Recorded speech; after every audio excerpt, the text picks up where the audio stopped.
Hey, ladies and gentlemen, Captain Shane here again for episode number 3 of First Time Chartering.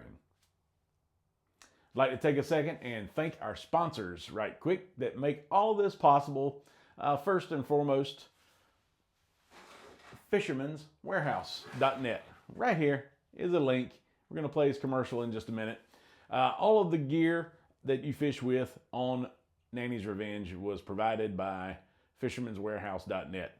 So if you're a first-time fisherman just getting into fishing or a seasoned captain, make sure you check out Fisherman'sWarehouse.net. Amazing prices and even better lethal gear. My personal favorite, spreader bars. I've caught more fish on Fisherman's Warehouse spreader bars than I've caught on any other piece of equipment, any lure, any rig, any jig, anything that I've ever had, period. Spreader bars, spreader bars, spreader bars. Fisherman'sWarehouse.net, spreader bars. I'll put some clips right up here above my shoulder for you to take a look. You gotta get spreader bars from Fisherman's Warehouse. They're lethal. All right. We've also got our sponsor, Kakalaki, right there on the sleeve, on the right side. Kakalaki is our official snack sponsor. Every single person that comes aboard Nanny's Revenge for a charter gets a free can of your choice of spiced or barbecue peanuts. They make your trip amazing and give you a little something to snack on, and they're just awesome. The whole company's awesome. Everybody from the owner of the company all the way down. It is just a good group of folks with amazing products that you are going to want to support. And I'm going to help you do that. If you go to kakalaki.com, put in Shane Gentry 15, all lowercase, all one word, Shane Gentry 15 promo at checkout, and you will get 15% off of your order. So make sure you go patronize those that keep the boat afloat. And last but not least, of course, we've got on the sleeves, right there, bam, Julie Gittler, Homemade Realty, right here in the Crystal Coast. I can attest personally, I have just bought a house with her, been through the entire process, and trust me, we had some problems. Not Julie problems, we had Shane problems. So she navigated all of our difficulties in selling our house and buying the house that we're in, which me and my wife absolutely love. It's the place where my grandkids are going to come and always have a wonderful place on the water down here in beautiful Cedar Point, North Carolina. So make sure if you're in the market to sell or to buy a house, you make sure you get up with Homemade Realty, Julie Gittler, linked right here, and her commercial will air later in this episode. All right, so episode number 3. We're going to answer some more of your questions. We're going to do a couple more of these episodes, and then we'll get into some more complex things. But right now, people are just loving our first-time chartering series. It's for beginners. It's for newbies. If you're thinking about chartering, you're in the right place. If you think that you are worried about chartering because you don't have any experience, don't worry. Taking first-timers out is my favorite thing to do in the world.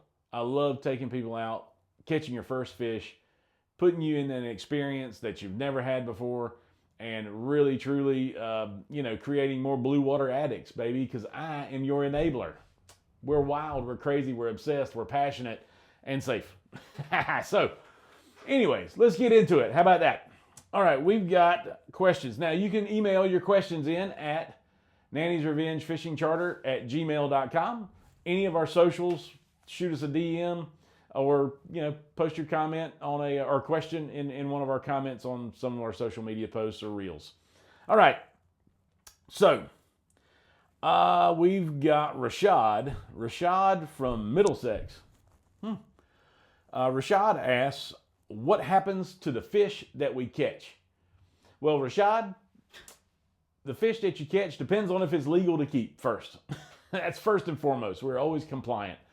So if it's a legal fish, it comes over the rail, we'll hand it to you, take some pictures, have a good time, take a good look at them. There's amazing colors and things that you just don't notice from a picture. when the fish hits the sun and the skin shines. There's really a lot to look at. But ultimately, they go in the fish box. And when we get back to the dock, we clean them for you, and we send you home with ready-to-eat fish. You don't have to do anything. You don't have to worry about anything. No guts, no nastiness. We take care of all the nastiness for you. So, Rashaad, that's what happens. When we get a fish over the rail, and it's legal to keep, and you want to keep it, then it goes in the box. It goes in your freezer. All right, so there's Rashaad's question from Middlesex. Question number 2. We've got Bobo. That's a cool name. Bobo is in Princeton. Princeton Bobo wants to know, is fishing ever guaranteed? Yeah. Fishing is guaranteed. Catching is not. Hey, look, sometimes I don't care who they are. Everybody's gotten skunked at one point or another, okay? And when we say we got skunked, that just simply means you went out and you didn't catch anything. It is extremely rare. There's so many different opportunities out there to catch fish. Myself, personally, I love to troll, which means that we're pulling baits behind the boat in motion and covering a lot of ground all day long. It increases the chances of catching something a little bigger, and we usually go out with a targeted species in mind. My personal addiction right here, wahoo. But putting some squid on the end of a bottom rig and dropping it to the bottom is almost always guaranteed to pull up a fish. So I will say that depending on what you're going for that day, fishing is guaranteed, catching mostly guaranteed. So Bobo in Princeton, I can't wait to get you on the boat. We're going to have a great time together, and I guarantee you we're going to try our best to catch some fish together. I promise. All right. So this one, we got one more question. It looks like question number 3 comes in from Grace. Grace in Clayton. Grace in Clayton asks, what's the number 1 mistake beginners make? I think that's pretty easy to answer. The biggest mistake beginners make is not taking that first step. If you've been thinking about chartering, if you're wondering if you can, any of those things. Look, man, we're just regular old folks just like everybody else. And trust me, we all started somewhere. Every captain, every mate, every deckhand, everybody all had their first experience on the water. And look at us all now. Now we do it for a living. We do it for our passion. We're responsible. We're safe. We're passionate. We're conservationists. We're compliant. We're all of these things. But it all started with that very first trip. And when you get bit, literally, not physically, but literally, well, the first time you hear that drag on that reel go, and you are exhausted from reeling in a fish that you caught, it is an experience that I can't even describe. Other than I can't wait to do. I would do it every day if the weather allowed. Make the call. Click on the website. Hit the contact link. Just ask a question. We want more blue water addicts. And ladies and gentlemen, I am your enabler. Stand by for fun. Captain Shane, out.